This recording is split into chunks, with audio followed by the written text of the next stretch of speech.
Hello everyone, welcome and thank you for coming back to Listening In, the National Counselling and Psychotherapy Society podcast.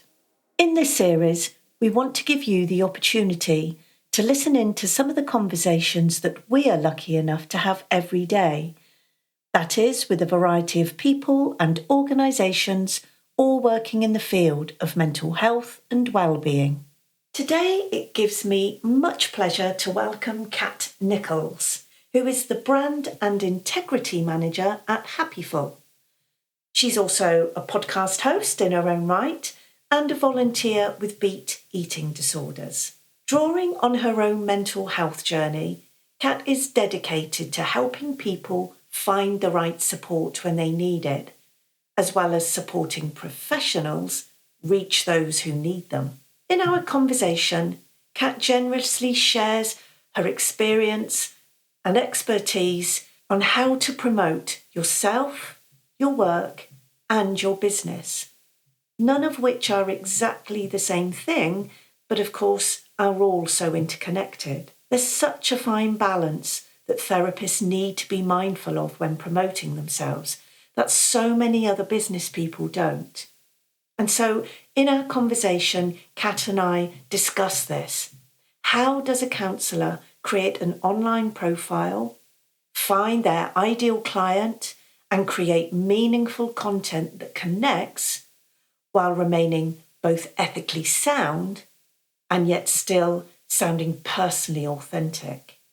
Kat also helps us to understand how to stand out in an often saturated market, and how to ensure in that marketplace that our individuality and uniqueness comes across powerfully to potential clients. But first things first, what is Happiful exactly? And more to the point, what is a brand and integrity manager?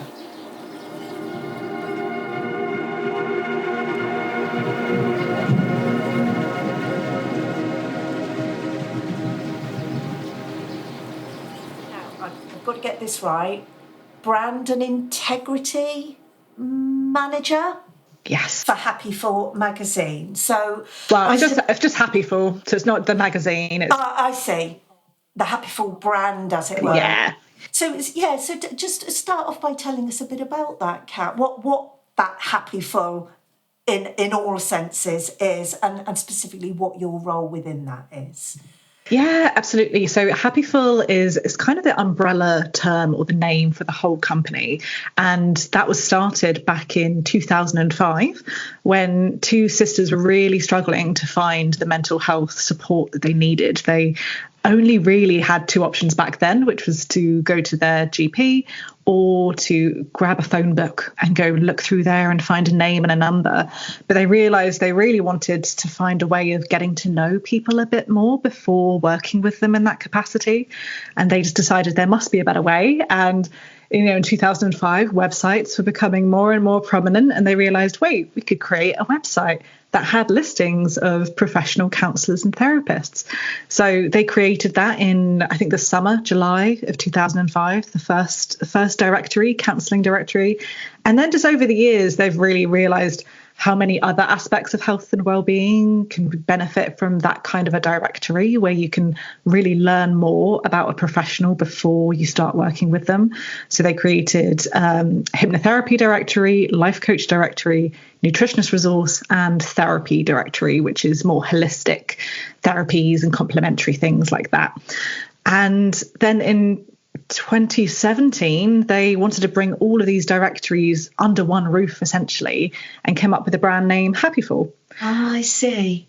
So that's where it all kind of came together. And they also launched the magazine in 2017 as well to kind of symbolise bringing everything under one roof and to create another offering as well for people who may not be ready to work with professionals yet, or maybe don't know whether or not they want to work with a professional but are interested in mental health and wellness and want to learn more. And the magazine is that option for them to do that and to learn, read some self-help articles and find out, there is a place where I can go and find a counsellor if that's what I'm looking for, and this is where it is. So that's kind of in a nutshell, the story of how it all began and how it's evolved to where it is now. Do you know the word that's come to my head as I've listened to you describe that is there sounds like a real generosity behind that, from first of all that recognition from their own experience about there must be an easier way to find a practitioner, and then recognising all those different elements that come from that and what might also help people in that whole broader landscape of trying to manage their own mental health. Like you say, even if it's not quite at that point where they feel they want to seek professional help, but they're just starting to dip their toes in the water of what they might be able to do. Yeah, it sounds like a real generosity behind that. How can we improve that? What else can we give? What else can we share to help people in that space? Yeah, that's a really nice way of summing it up, actually. It did stem from that initial, they had this issue and they realised other people must have the same issue. And it's just gotten so broad now that they know more about the industries and, they work in the industries. Amy and Emma both done training in certain aspects. Amy has done some counselling training, hypnotherapy. Emma's looking down the nutrition route. So they've learned more about being professionals in those industries as well, and realizing how they can actually help professionals find the right clients as well. And it's really just about connecting those dots between matching clients up with the right professionals for them and vice versa.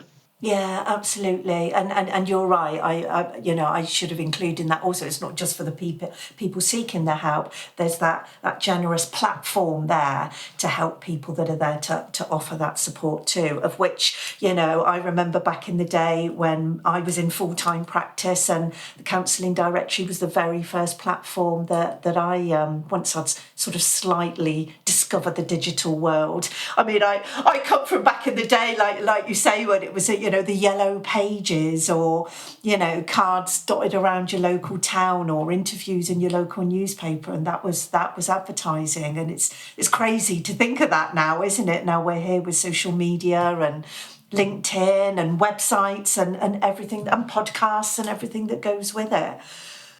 Yeah, no, absolutely. And I think within that as well, I guess my role as the brand and integrity manager is to make sure we keep all of those values, that generosity, and make sure we're living and breathing the values that we started the company with, making sure essentially that we're practicing what we're preaching, whether that's how we treat our employees. So I look after the kind of internal wellness team that we have and make sure all of our policies are aligned and that we're supporting employees in the best way, making sure the communication, whether we're talking to our members or talking to the public, is all coming from the same place. Making sure that I'm sharing our story as well, so that more people can find us and use us if needed to find the right professionals. And also maintaining and shaping what is called our proof policy, which is the policy where we decide who is allowed to advertise with us, depending on their qualifications, whether or not they're a member of a professional body, and things like that. Because we realise, obviously, counselling is one of the industries that's not statutory regulated yet at the moment. So anybody could technically call themselves a counsellor. So we wanted to make sure when we started the company that who we're going to allow to advertise with us is who they say they are and has got the qualifications to back it up. So our proof policy is our way of ensuring that, and that is now sitting within my role to look after that and make sure we just keep those high standards so that members of the public can feel a sense of trust and safety when they come to us. It's exactly it, isn't it? It's public safety that you're looking after there, which of course so much of what you've just said there about your role really aligns. I can relate to that in my work with the society, of course, not just in terms of public safety, but it's interesting when I was thinking about your title, Brand and Integrity Manager, it's such an unusual title, and it really intrigued me. I was so curious about what that meant exactly. And I suppose at the society we can relate to what you describe as that integrity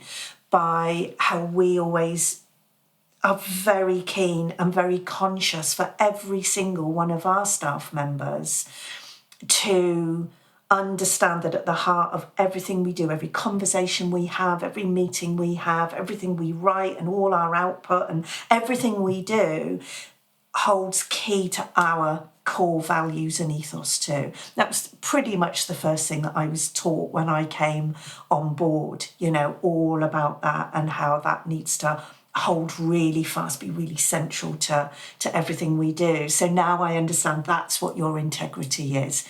Taking that like you say, that generosity and those ideas that created the Happiful. Do you want to call it family? I don't know. Family of and make sure that integrity and those values are threaded all the way through everything. That sounds quite the job for you to have. It is quite the job, but I'm lucky in that I've been working for Happiful for, about 13 years now. So this is my 13th year. So I've been with them for a very long time. I've been with them as they've kind of grown and created the magazine and how everything's come under one roof. So I'm in quite a unique position that I really understand how everything works. I've been there from the early days and I've always been in the content team. So writing and creating content. And then, it was June last year, we had a bit of a restructure and thought, what are some of the strengths that I have, and I think integrity is something, not to toot my own horn or anything, but that I think I'm quite strong in and that I understand within our company.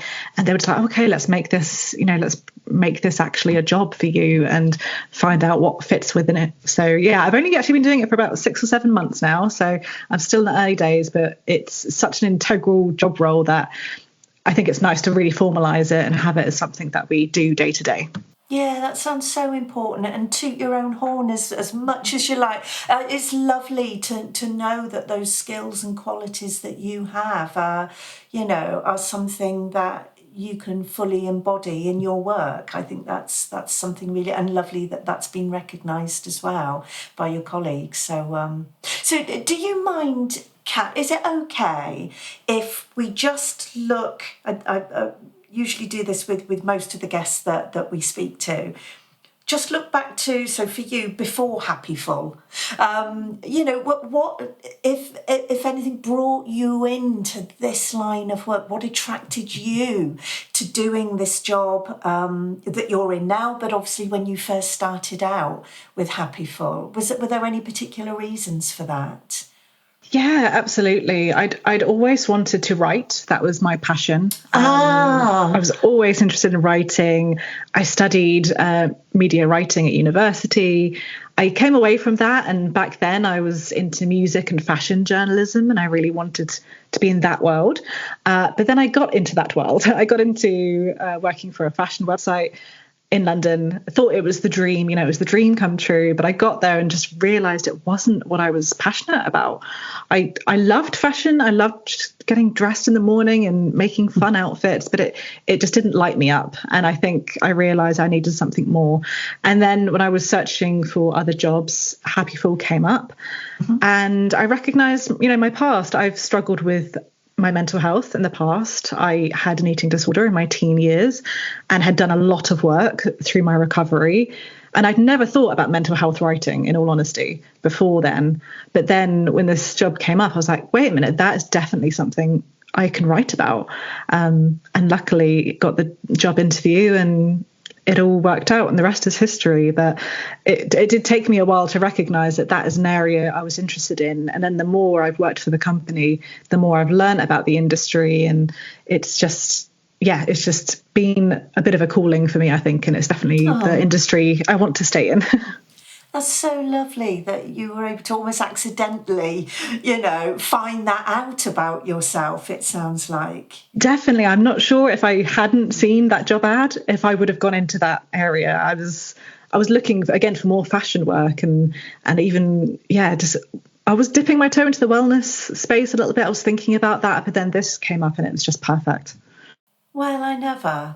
Yeah, I've got this thing sort of about parallel universes. I'm not saying whether I believe or disbelieve in them, but I just sort of think, somewhere there's another world where Kat didn't see that advert, and where would you be? I mean, maybe you would have found your way on that path anyway. I'm sure something, may have well happened that just sort of shone that light for you and helped you, find what it really was that was fulfilling for you, it sounds like. Yeah, absolutely. And I think that is it. When I speak to people now and I talk about the work that I'm in, and that I've been with a company for 13 years, which is quite rare. It's not super common. And people are like, oh wow, you've been there for that long. Like, what? Why have you been there? It's like, well, first of all, it is a very fulfilling role, but obviously the company really look after their employees, and again, the job that I'm in now is because they recognised qualities and they were able to change my job role to something that they could see me really progressing in. And I think that's quite rare as well, for a company to really recognise something in their employees and be able to make those changes for them. Do you mind me asking, and please say if not, but do you think your own experiences from when you were younger and your own experiences of whatever support you received then as well, never mind everything that you went through on a personal level, do you feel that still informs some of the work that you do at Happiful now? Are you able to draw on that, I suppose I'm asking? 100%, because I've definitely been on that other end of needing mental health support and how I got it. And, back then it was through the NHS, it was through CAMS. But I have used the directory myself in more recent years for other issues, things like anxiety, and being able to be on that side of it really gives you a unique perspective to be able to support professionals as well, and to say, like, I've been on this other side looking as a client. These are the things I've connected with, and these are the things we think other people might connect with. And just learning more about what an impact it can have as well. So being able to recover from my eating disorder with that professional help, and that was integral for those kinds of conditions, is so needed. Just knowing that impact and how my life has changed for the better hugely, it does make me very, very passionate about it. And I do also volunteer for BEAT, the eating disorder charity, outside of work as well, just as another way of trying to use that lived experience again for good, I guess, and finding a way to use that. So I would say it's definitely informed a lot of my career. Yeah, it's amazing how we can take these things and it's not about leaving it behind, is it? There are aspects, of course, we leave behind and move on from, and we need to, but there are other aspects of going through that type of experience that we keep with us and that inform us as we go on through life. I think that's a lovely thing to be able to do, and to give back to a charity like BEAT is fabulous. Yeah. Okay, now you mentioned there that partly because of your own experience, you are able to talk to professionals and say, this is what helped me. This is what I noticed, this is what I was looking for. And I know that we both agreed a really helpful part of this conversation for our listeners would be to talk about that aspect of being a practitioner that is really important, particularly for those in private practice, but isn't really always covered well in training. And we will all, I'm sure many of us know that work in this profession, of people that we trained with who we know could have been amazing practitioners, but they fell at the hurdle of being able to set up a business, and understanding how to promote yourself. And again, as we've already alluded to, in this world, ever-changing world of online world, and ways to be able to advertise in that. And actually, I should say as well, while keeping our integrity and our professionalism at the heart of it. So being careful about confidentiality, being careful about our own footprint online, personal versus professional. There's so much, isn't there, to reconcile and balance as we move into that sphere of promoting our work. So, I mean, it's a really big conversation, I know. There's so much to cover. So I'm just going to sort of leave that little introduction and just sort of hand over to you, I think, that, is where does somebody start? Maybe if we took it from the basis of somebody's just come out of training and qualifying, They've just graduated, they're just looking, they've decided perhaps they still have some work in a placement or something like that, or have got a little bit of paid work somewhere, but ultimately they want to set up in private practice. I mean, where does somebody start and set themselves apart from all the other practitioners in their area too? Yeah, no, it's a great question and a great conversation to have as well, because you're right, it's not necessarily covered in the training, and a lot of people do come out thinking, oh gosh, where do I even start? And I do think it starts, if you can, getting some kind of online presence at the beginning is great, because online presences like websites, or if it is a directory profile, if you do join a directory, or a professional body profile, if you're with a professional body, those online presences, they will gain more and more what we call SEO juice. So search engine optimization, more traffic and things like that over time. So the longer your website is online, the better, really. Mm-hmm. So I guess that would be my first little tip, would be to, if you can, try and establish an online presence as early as possible, because the longer you have that up there, the longer, the algorithms will be able to find you for, and that will do really well. So that's also quite an quote unquote easy way to start as well, because there are lots of places where you can set up a website, usually relatively affordably, and it can just get you out there, and you're not super restricted to location. But of course, that will also depend on whether or not you want to see people in person, or if you're wanting to see people online as well. So as you said, there's so many different things to look at, especially for the counselling industry, and how much you share of yourself and how much you don't share, what you talk about in terms of confidentiality. It is incredibly tricky, but I think being able to get that online presence can give you that little step up. Places like Counselling Directory is great if you are a member of a professional body and you just want that extra presence. That is kind of what we do. Our website has been around since 2005, so 26, just 21 years nearly. And that's got a lot of SEO juice.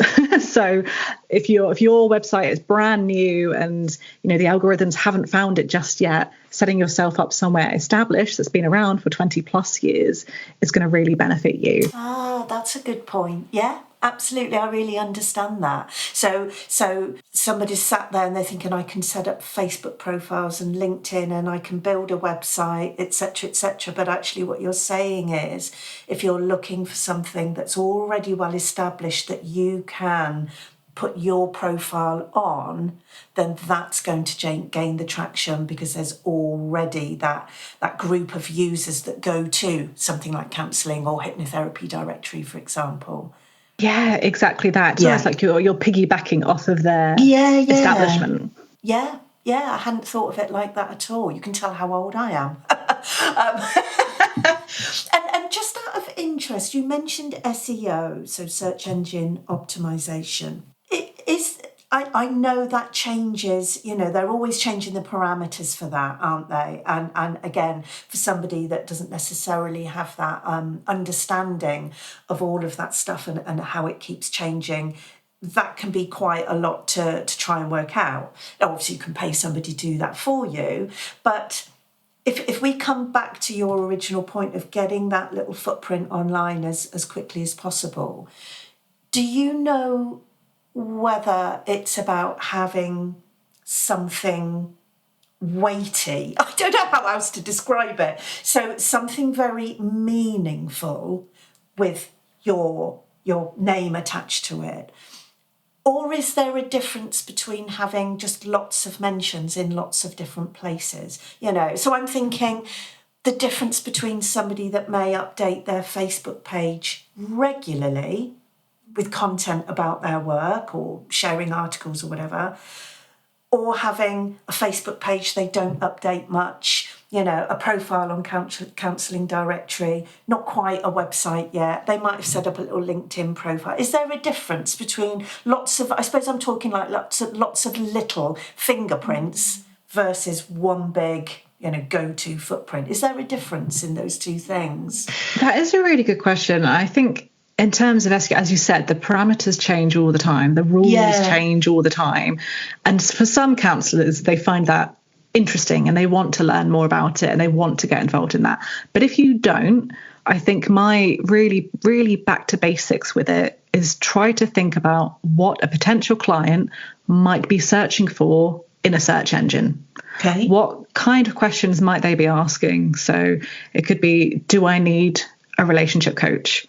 Do I need to talk to someone about anxiety? All these little kind of questions, and think about how you can answer those questions wherever that may be. That might be, I would say, focus on a website and get that kind of up and running and make that as great as it can be.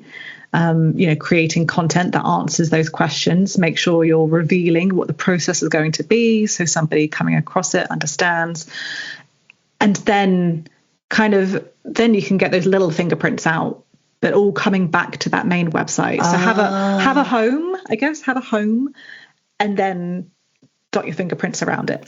Yeah, that makes real sense. I really appreciate your answer, because I wasn't sure whether that was like a really ridiculous question for me to ask. You were very kind in being so patient and answering that. So actually what you're saying is having your own website is like a base that's got all that information, and where you can express yourself as a person and as a therapist, get your own personality and approaches across, is really important. And like you say, all those other little sort of satellites around it just then can filter back to that. Yeah, and then if a website seems too big at the moment, because I do understand also that can be quite daunting, a profile. So whether it is a profile on Counselling Directory, profile with the NCPS, whatever professional body you're with, just make that one place your kind of home. Make sure you've got everything on there. You're answering those SEO questions, those things that clients might be asking. And again, if you're using social media,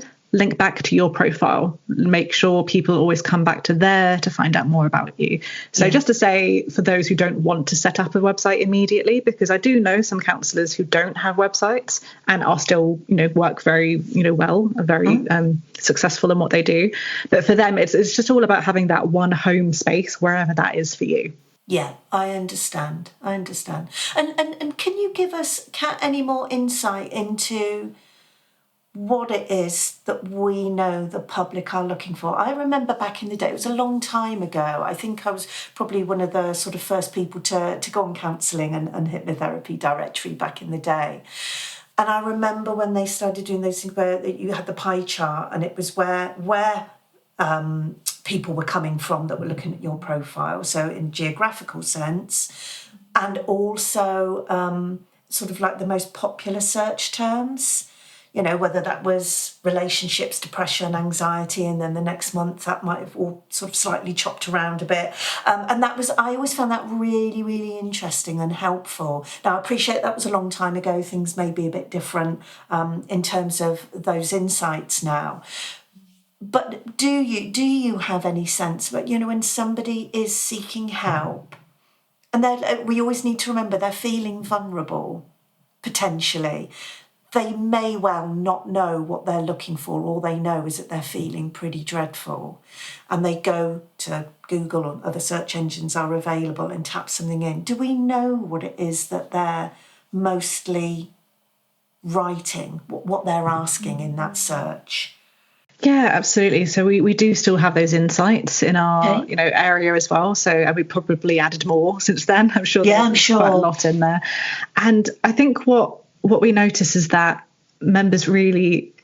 users of our website really connect with people. So they really want to have that human touch. They really want to understand a person's voice. So that's something we always say, like, make sure when you are writing your profile, or if you are writing any articles or creating any other content, you're really using your voice, because that's the voice they're going to speak to in the therapy room if they actually do contact you.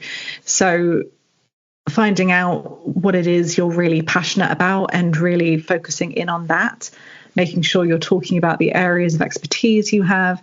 And we find, obviously, people look for all different types of things, but what they really want is someone who's going to be open and non-judgmental. And, the feedback we have sometimes is that people contact a counsellor and they don't get back to them. And sometimes that can put people off. So a very, very simple thing, but making sure all your communications are set up correctly as well, making sure that you're checking your emails, you're replying to them, you've got an answer phone message if you've got a phone and somebody calls when you're not available. Obviously, you're not working 24/7, so you're not always going to be able to be responsive. And then, we can definitely see in terms of our insights what areas are being looked at more, what kind of issues people are coming up with. It used to be anxiety was the top one. It was the thing that most people were asking about and curious about. Now it seems to be relationships, ADHD and neurodiversity are kind of the top things that people are searching for. And I think you can look to the wider context there as well and see where the waiting lists are on NHS and see where people are possibly searching for private therapists instead. That's really interesting. Yeah, that's really interesting. And that responsiveness that you were talking about, again, I think sometimes, as much as I think maybe we don't want to admit it sometimes, but again, particularly if you are just keen to promote yourself and your business and attract clients, we can get carried away with I hope this is going to make sense, with what we're trying to sell versus what people want from us. And those are sometimes two slightly different things, aren't they? And I think it's really important when you're doing anything online in terms of directories or websites or social media or whatever, just to pause and step into the shoes of that potential client. And I think more than anything is recognise that how many times has somebody done this search and not followed it up? How many, if I think back over my time as a practitioner, the amount of people that will call to book an initial, consultation, and they come along and, it's that why now question. And they say, I've been coming and looking at your website for the last 2 years, and now I'm taking that step. So I think we need to be really mindful of just how hard that is for people to reach out. And even if you can't get back to somebody very quickly, then you can always just put that in your email footer, can't you? Or on your voicemail. You can manage those expectations and say, due to a busy client or whatever that might be, I aim to respond within, and even if you said a week, at least people know, rather than it just being that silence. I think that's so important. Yeah, it is. It is that recognising that just taking that first step to contact a counsellor is incredibly nerve-wracking. Again, as I mentioned, I used the directory a couple of years ago to help with something. And even me, I've worked at the company for a decade and I was still really nervous about making that first, doing that first inquiry and actually reaching out to somebody and making that connection. And, I was very fortunate that the first person I contacted got back to me straight away. And if it's helpful as well, some of the steps I took before I made that contact was obviously searching for the issue that I was dealing with. I was kind of searching for somebody who I thought could relate to me as well. So personally, I was looking for somebody who maybe was of a similar age, maybe would understand the certain dynamics that I was dealing with.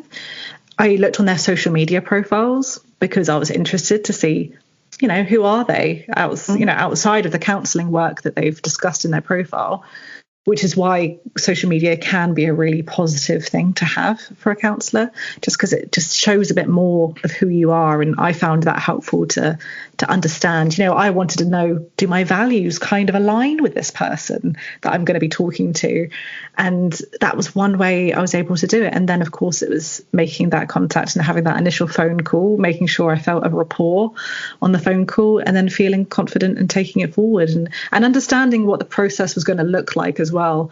I always say for counsellors, there's a lot of mystery for clients when it comes to making that first step. So anything you can do to remove some of that mystery is so important. So if that's saying, right, when you reach out to me, this is what's going to happen. We can arrange an introductory call. It will be this long. We'll discuss this and this. Setting expectations, again, for clients so they know what will probably happen if they do reach out to someone. And that just makes such a big difference. That's so it's funny actually that you just used that word, because I was going to say, so it sounds like that what you at Happiful and your colleagues there will often suggest then is, I suppose it is, again, it's about relationship, isn't it? That word that's so important in this profession. And again, reminding people that as soon as they land on their directory profile, as soon as a member of the public lands on your directory profile or lands on your website, that's like, that's their first impression. And that, I think people forget, is actually where the relationship is starting. And again, how quickly or not and how clearly or not you respond to their first phone call or their first email, that's all the beginning of that relationship. It's not just when you're sat in the room or when you've made that diary booking with that person. So it's all that relational stuff, isn't it? And what you would want and what we would expect and want for ourselves and our loved ones, Yeah, that's a really good way of putting it. And I'd not thought of it in that way, but that is absolutely it. It is starting that relationship off on a good foot, making sure. And again, really simple things like if you have got a website, making sure it works in the way that it should. Do the links work? If somebody goes to email you through your website, is that working for you? If somebody, are the pictures up to date? Is that the person they're going to possibly see at the other end of whether it's a Zoom call or if it's in the therapy room? Or do you look completely different to that? Is there, are there typos? Have you got the spelling correct? These are all really simple little things. But if you just get a friend, get a family member just to go through your website and just say like, yep, everything works as I would expect it to work. And that's great, because those, again, it's just about removing barriers to entry, because everything like that, if you go onto a website and you're like, oh, I want to learn more about that, click on a link and it doesn't work, that can be enough for some clients to be like, oh, okay, now I'm going to find somebody else. Absolutely. And I always think, does it work on a laptop and a mobile? Because I think that's somewhere, sometimes you end up, don't you, and I'm not just talking obviously about counselling, but you end up on your mobile on a website and it's so all over the place, and it's like, okay, no, so, just realising that those two things can work slightly differently, and you need to make sure that it all works. It's really interesting, Kat, hearing you talk about your own more recent search for a therapist.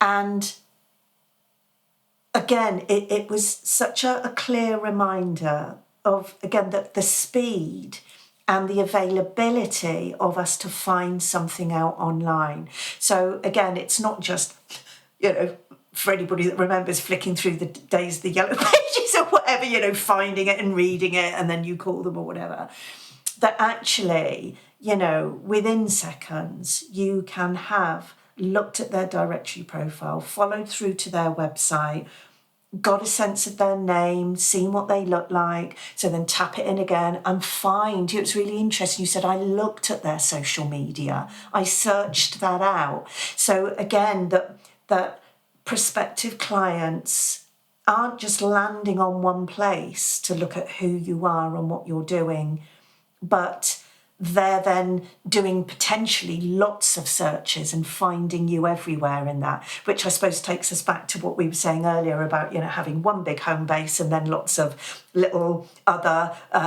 satellites all around that where people can go. But it's about keeping that all cohesive, I suppose. Not saying one thing somewhere and something completely different somewhere else that perhaps makes people second guess you maybe. And again, I suppose a lot of that is just keeping it updated, checking everything is all in line, checking everything matches. Exactly, and it is about coming back to it, because it's so easy to create these things when you first for example, join directory and think, amazing, I'm going to create my profile and now I'm just going to leave it and let the clients come. And obviously sometimes that does work, but you need to keep coming back to it. Every time you've done another training or you've realized this is an area I really want to specialize in, making sure that's updated and just checking in every now and then, like maybe every season, just be like, okay, is this up to date with who I am right now in my practice and what I do? And obviously understanding as well that all clients are going to look at this differently. So obviously I explained my experience and what I looked at. Other clients might look for different things. So taking a minute to think about, who are the clients I want to be reaching out to and talking to, and where are they? So I've spoken to some counsellors who work more with like older people in the later stages of life, and they're not on TikTok, they're not on Instagram. It's like, okay, so find out where do they, if they're not online, are there local community areas where you can maybe talk about your work, or are there talks that you can do at events that they might be attending? So it's really about understanding who the client is that you want to work with or that you most work with in your practice, and figuring out, okay, basically where do they hang out, whether that's online or in person, and finding ways to bridge that gap between them and you. That's such a good point, and that's all still so valid, isn't it? We've talked such a lot about online, but actually we may not always find our clients online. I used to specialise very early on in my career in pregnancy and childbirth. And I was lucky enough to have a health visitor in my local community that enabled me to come along and, have a chat at antenatal clinics and things like that, there's always different ways that you can get yourself out there, if, like you say, particularly if your demographic isn't necessarily online. And so I suppose there's also something in, and this is something that we hear a lot of, and that is how sometimes very similar many practitioners' websites or profiles are. They'll talk a bit about who they are, qualifications, training, memberships, which of course is all really important, but very often to somebody that doesn't understand these things, it doesn't mean a great deal. And then it's what I work with, and there's all these general anxiety and depression and panic attacks and phobias and all these things, relationships. What helps somebody then elevate their presence that stands out, or helps them at least stand out above everybody else? And I appreciate some of those points we may have slightly touched on already about making it much more personal about you, but is there any more insight you can give us about that, Kat? Yeah, absolutely. And it's an interesting debate I've had with counsellors actually about whether or not to niche and whether or not to really focus in on a specific area or to be a bit more of a generalist. And I've honestly heard from both camps. I've heard from people who are more generalist and they say that works for them and they get the right clients. And then I hear people saying that didn't work for them. Being too general meant nobody knew if they were the right person, and they found it helpful for them to niche down into one specific area. As you said earlier on in your career, pregnancy and childbirth was an area. So it really, really depends. And I guess my advice there would be to experiment.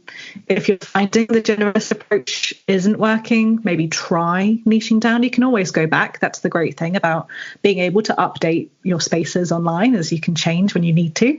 But experiment with it and see if maybe drilling down to something more specific, you might have a smaller pool of clients, but you might be reaching the right pool of clients for you. And they might find, oh, this person's speaking about exactly what I want to look at. And that's really powerful when you can answer a really specific question, or you can be that answer for somebody. That can be incredibly powerful for somebody. So that would be a bit of a tip there, would be experiment with niching. And then again, it's really bringing it about to using your voice and your experiences.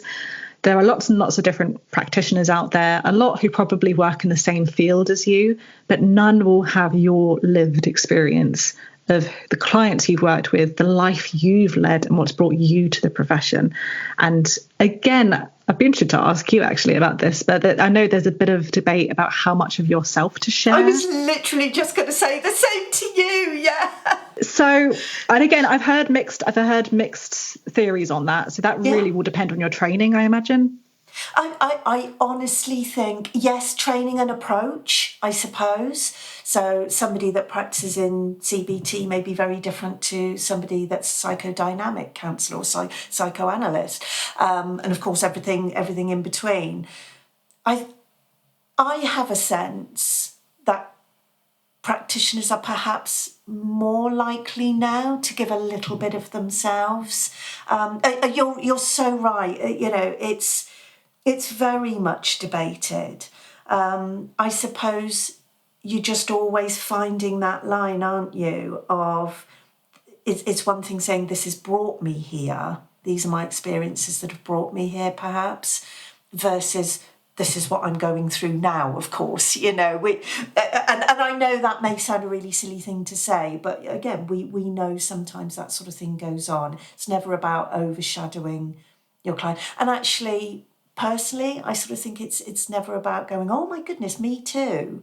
But again, where is that line? That's because, you know, and let's face it, some clients outright ask. They can say, have you experienced this? Do you have children? You know, or have you gone through a divorce or a separation? It could be really, you know, quite, and again, especially as a newly qualified practitioner, well, do I disclose that? Do I not disclose that? It's difficult. It's what supervision's there for a lot of the time, you know, part of that. So you're so right. That's a very clumsy answer to your question, because again, to a certain degree, there's no right or wrong, is there? But there's certainly some people that would certainly advocate, I think, sharing more about themselves than others. And I think they would say they feel there's an authenticity in that.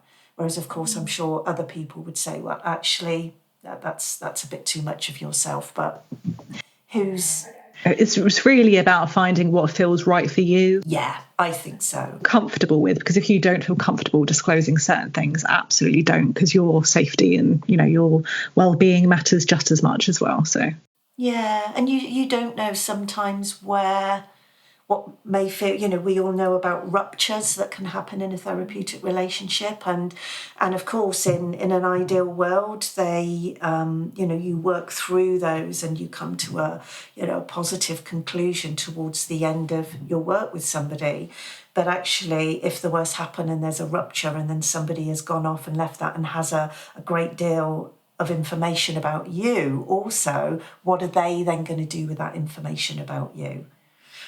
What are they going to tell other people? That's so true. So it may even not be about sharing your lived experiences, but maybe, again, it's your values and your approach to how you work. So you might not want to talk about your own personal history, but you could talk about, this is the approach I take with my clients, you know, whether it's a personalized, you know, approach, or, you know, I've learned from these teachings and these approaches, and this is what I look to help clients understand the kind of relationship you're going to have. And you know, if you want to talk about your values and your beliefs as well, sometimes that can be a nice way without going too deep into your personal history, just to let people get a bit of a sense of who you are and whether or not you'll be the right fit. I always think as well, I don't know how this would sound to people. I think I take this from back in the day when I remember reading about, is it Milton Erickson, who's in the hypnotherapy world, or was. And I'm sure I'm going to get this wrong. But he used to talk about, was it my friend John or something, or my brother John? And his was very much about, you can give those insights, but they don't have to be about yourself. You can assign them to some other imaginary person that, you know, probably doesn't even exist, but you're still able to share some lived insight into something without necessarily having to say, this happened to me.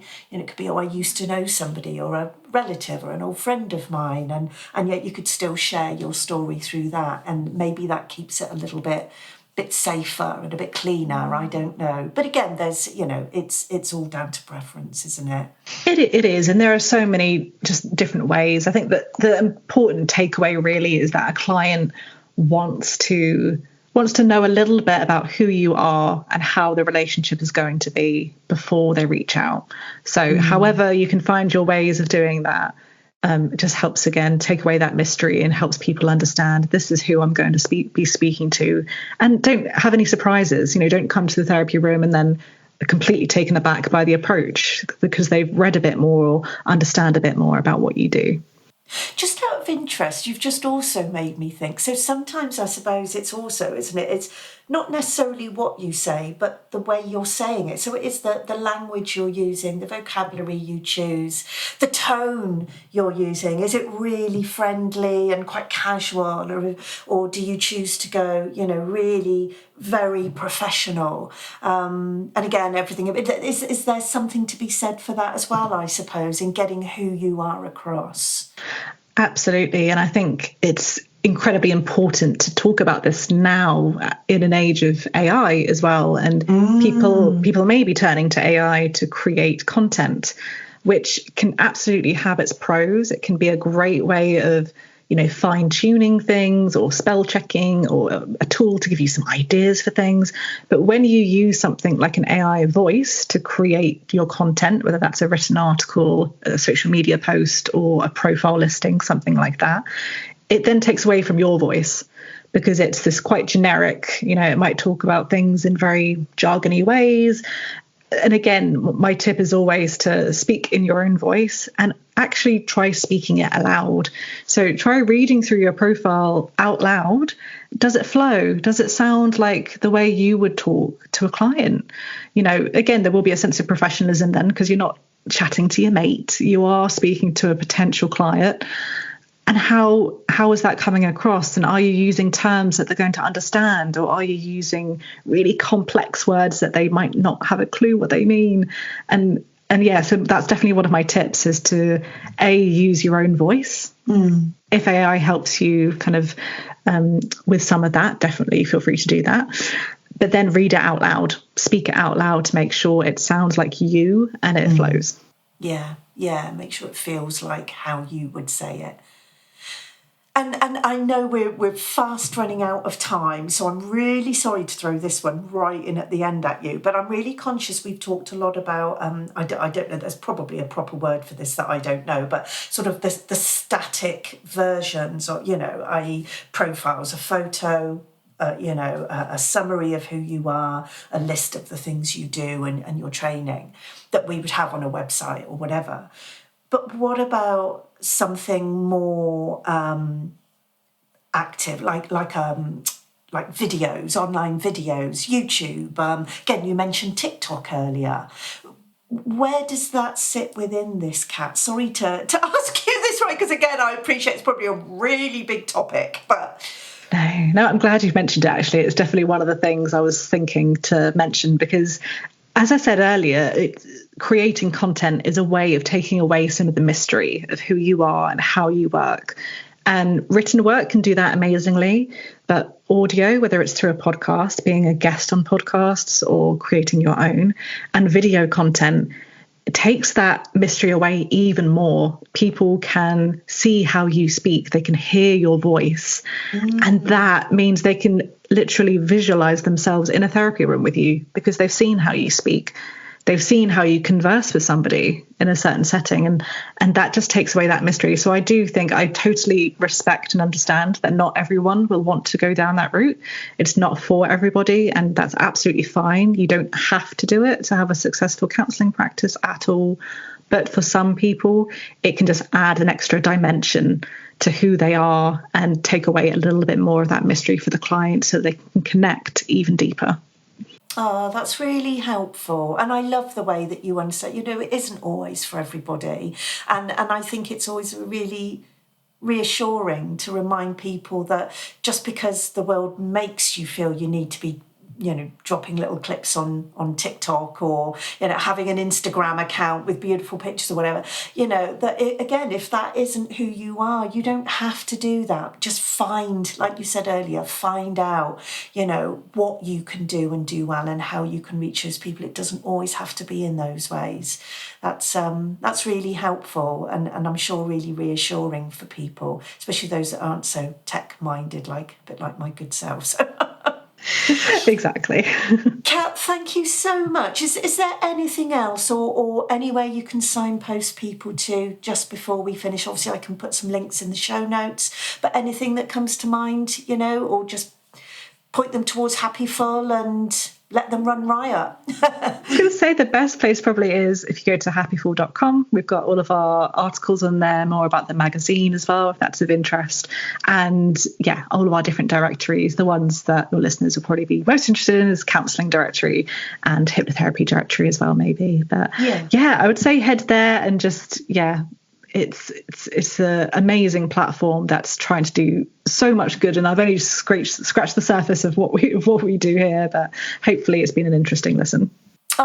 But Kat, I think what you've been able to do will have been so helpful and so insightful for people. And I think what you do brilliantly, going all the way back to our conversation, we talked about the generosity that comes through the Happiful range, and I think you embody that yourself. And I think what you've done has been really generous in sharing so much insight and knowledge and tips, that people can follow, as well as, being generous to share with us, some of your own lived experience. That's really stood out. So what a great ambassador you are for Happiful anyway.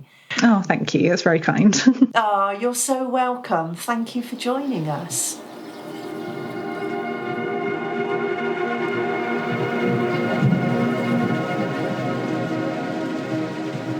Thank you so much to Kat for joining us today, and thank you for listening in.